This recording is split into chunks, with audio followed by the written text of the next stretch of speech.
Please, I can't sleep.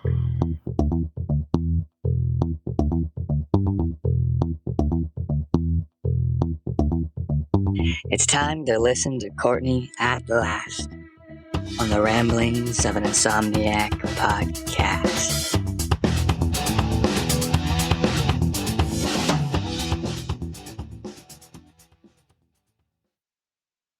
Hello, welcome to, that just did not start coming out right. Let me start over.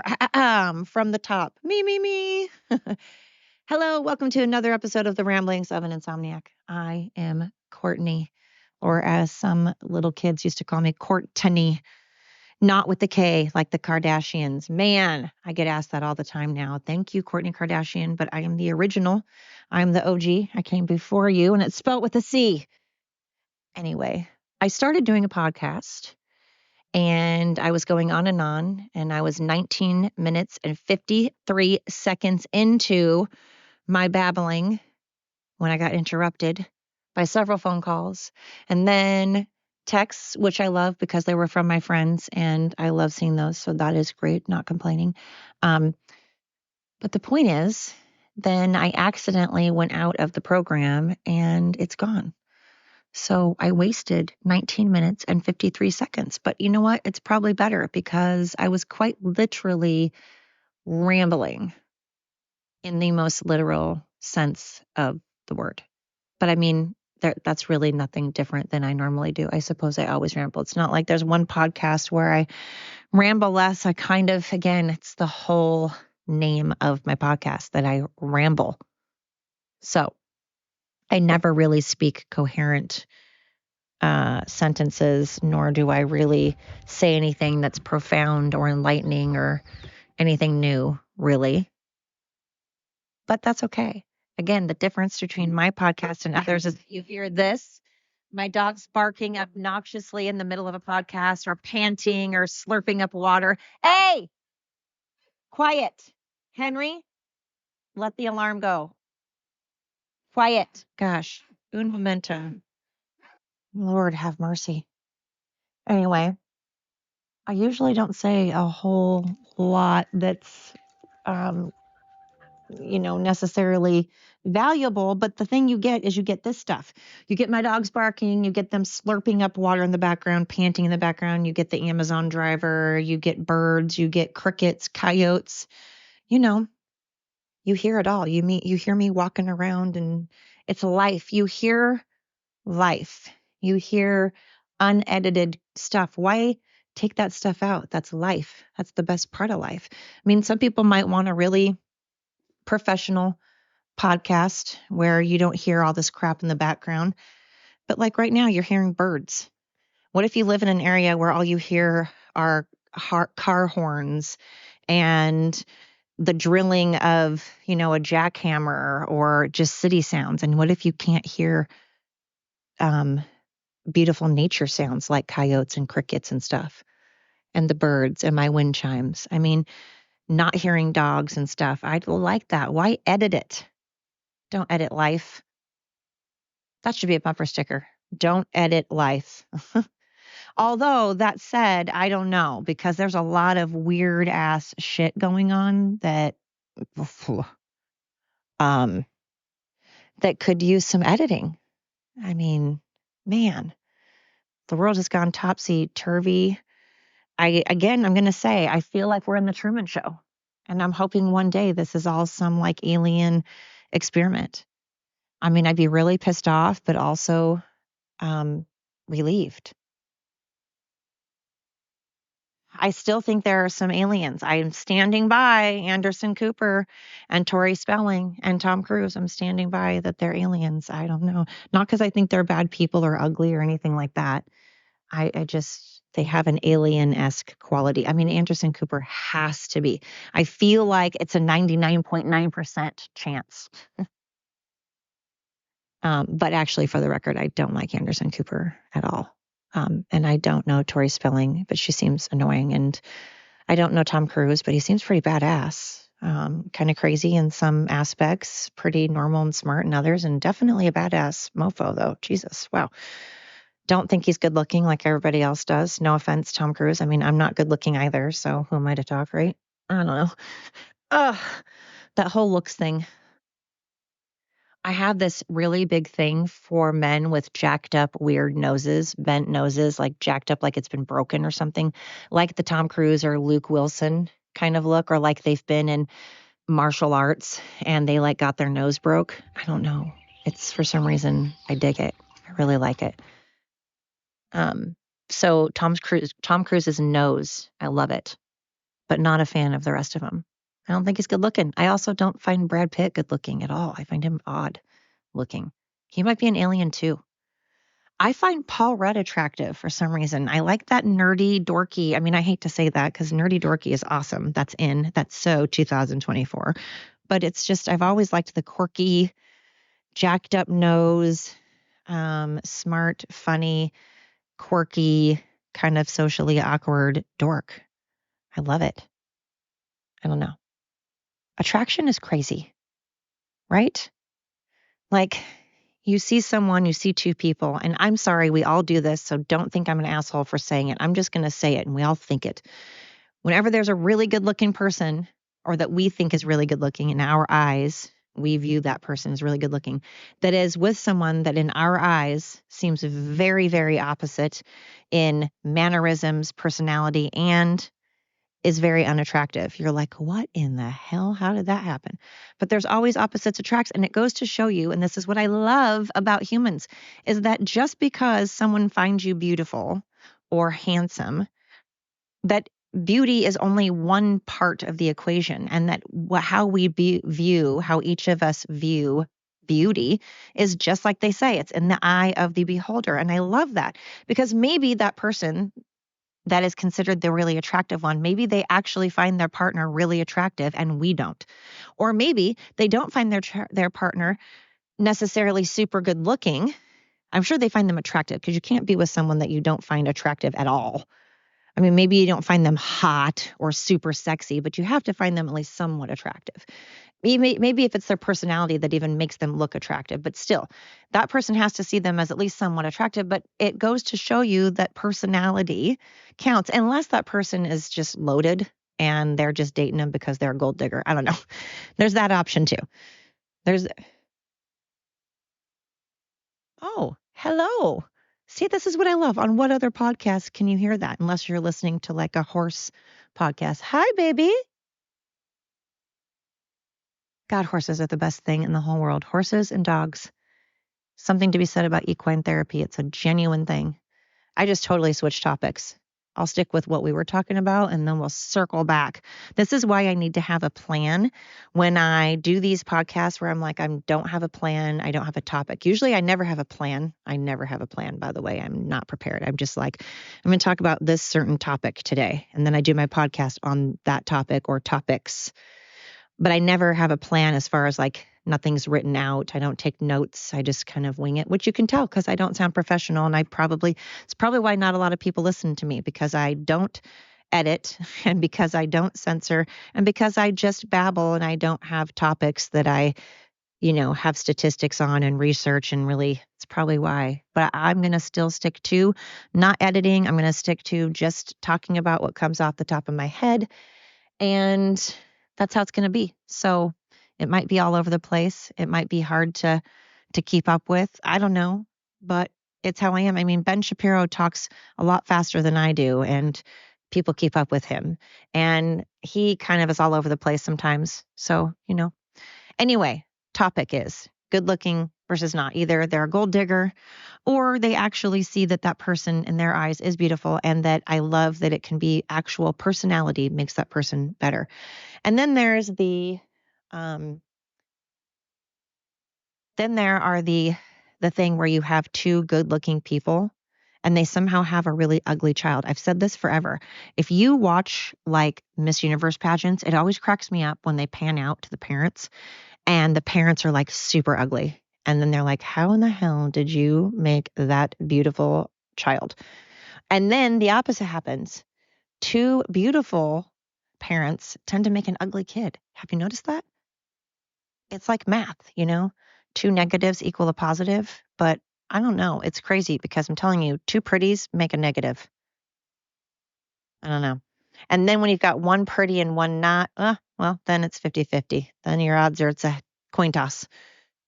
But I love that, like, again, I find men that are quirky and a little socially awkward, and funny and smart with a jacked up nose and preferably dark hair. I have blonde hair, so I hate to admit it, but I'm not really all that attractive to blonde men. I mean, I don't count them out, but I just normally don't go, yeah, over a blonde dude. But, you know, that's just because I'm blonde, probably.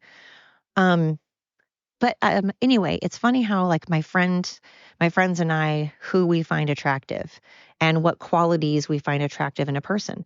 And then it's also equally scary because you'll have a friend who is with that guy or that woman with that partner that you're like, oh, you should not be with this person. Why are you together? They are shitty. They're not good people. They mentally abuse you, or they verbally abuse you, or they cheat on you, or they're controlling, or, whatever. Or sometimes all of the above. And you're just like, God, why are you so insecure? You're an amazing person. You deserve so much more. But attraction is a tricky thing because it has to also do with our mental state and how we are feeling mentally at the time. And if we're insecure and we're depressed and stuff, we're probably not going to pick the best partner. So yeah, I don't even know how I got onto that. I'm really tired. I'm going to let you guys in on a little secret. I'm tired. That's, again, ramblings of an insomniac. Well, here we go. And then horses.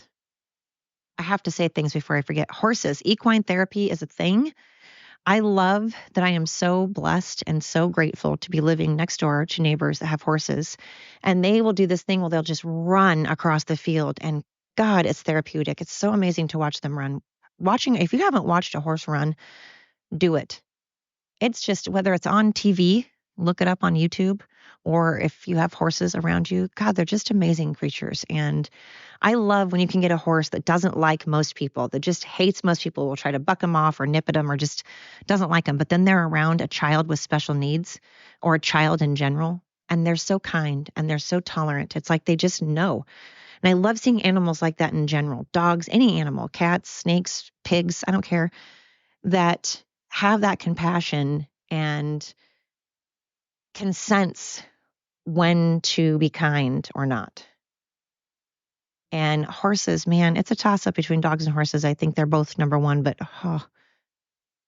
I love horses. There's just something calming about a barn, the barn smell. I don't ever want to wash off that dirty, dusty barn smell. I even love the smell of horse poop. Love it. It's great. Cow poop, fine. I mean, Tillamook, I lived by Tillamook. That got a little, that's a lot of cow poop all at once. Cow poop, hot days. Or when you're playing football and their football field's pretty much cow patty. That's not so great. But anyway, God, I've only been rambling for 13 minutes. Jesus. You guys have probably been like 13, only 13. It feels like 43 minutes that you've been rambling on and on. I'm sure for you guys, it feels a lot longer. For me, I'm like, only 13. It's like I've been talking forever. See, again, this is why people probably prepare a lot more and they have topics. Uh-oh, I need to get I started to say an ATV, not an ATV, not an APB. I need to find my dog. What's that called? I need to get a visual. Anyway, un momento, por favor. Wow, my dogs are being good, and I'm just not used to it. They're all just like laying on the porch because it's a beautiful day. So we've been outside pretty much since 8 o'clock this morning. It is now 12:30, and I'm not used to them being good. They're all kind of sticking around and laying around. And man, if we could all just act like a dog, roll around in the grass, chase some bugs, sniff each other's butts. Maybe not that, but just sniff around, take in the scents, take in the sights, really smell what's going on, roll around. It's just, I think dogs have the key to happiness, They don't take things too seriously. They don't complicate things. But, their brain also isn't as developed as ours, and it's different than ours. So of course they don't have the capacity. Gwenny, come on. Come on, Gwen. Healers. Oh, anyway, so obviously, they don't have all the stress and stuff that we do. So I'm sure sometimes rolling around the grass isn't quite going to cut it. But you know what? Dang it. We do need to do it. Find yourself a big old meadow and just roll around on the grass. Anyway, like I said, rambling. And it's really not been very long since I've been rambling. And I should be having a script or something to go by. Because now it's like I've quite literally just been rambling. And I'm sure most of you are asleep by now. I did a podcast. I know for sure I've done one, but I believe I've done 2 other podcasts where I've done this. I've just decided, I'm in the mood. I'm thinking I'm going to do a podcast. I'm going to see what comes out of my mouth and see if it can even remotely be construed as a podcast. Although, again, if you go through my podcast, probably 75% of them couldn't really be construed as a podcast. But hey, I've got probably 25% that's not too shabby, right? Right? No, I'm going to say 100% of my podcasts are great, and you should listen. You should keep listening because they're awesome.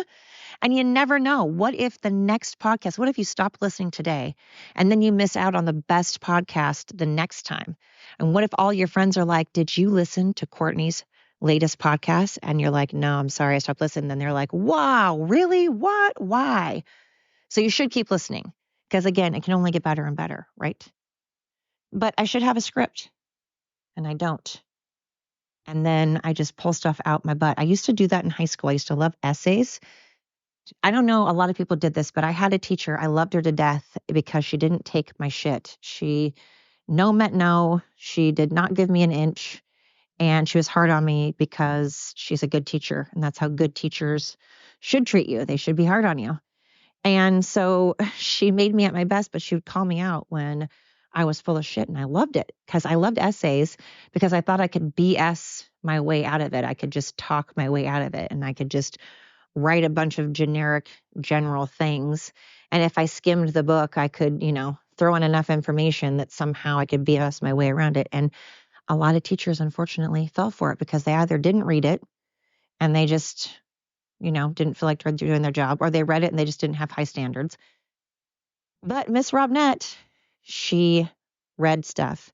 And plus it was a college prep English class that I was taking. So she was like, look, if we're going to prepare you for college, I'm not going to let you be a moron. Although now, if she only knew, this was back in, the 90s. So if she only knew what college was now and that it's a gigantic joke, she probably would be like, that's fine. Subpar apparently in college is fine.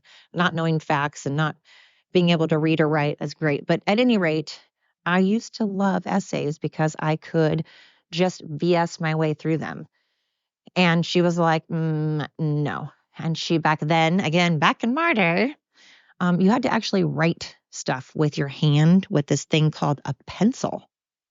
I don't know if a lot of people know what a pencil is. We had to write with a pencil. Why with a pencil and not pen? Because we had to erase it, not white out, not retype it and print it out, but erase if we spelled things wrong, or erase things if we had poor grammar, or erase things or rewrite things if we didn't cite where we got our facts from. They made us cite where we got our facts from. And we got our facts from going to the library using the Dewey Decimal System. You had to look up on the index card where to find the book, and then you had to go find the book, and you had to actually open the book and had to actually find the chapter and find the information and then write that down and then cite that. We didn't get to just say things and have whatever we say just be counted as the truth. We couldn't just pull garbage and misinformation out our butts, broadcast it all over everywhere, and then go and then say it's facts and then have no proof of that whatsoever and have people still believe us. Back in the day, you had to have proof. You had to know what the hell you were talking about. It was great. It was a better time. People didn't go around. I mean, people still tried to go around saying stupid shit all the time. People did not try. People did say things that were wrong and weren't facts all the time. They misspoke constantly. That will always happen because we're humans and we have brains. And because we have brains, we do stupid shit and say stupid shit. But back then, if you put something that was wrong in the paper, you had to retract it and you could get fired for it and you could get sued for it. If you said something wrong in the news, you could get sued or fired for it. And they had to retract it and they had to go back on the next day and be like, oh, you know what? We fucked up. We're stupid. Here's the actual information. And they actually wanted journalists. People need to stop calling themselves journalists. If you're a news anchor, you're not a journalist anymore. You're just up there trying to look pretty and be fake. And you're reading off of a teleprompter. Get over here, Gwenny. Come on, Gwen. Let's go. You're reading off of a teleprompter and you're not going around getting your facts. You're not fact checking. You're not doing your homework. You're not researching.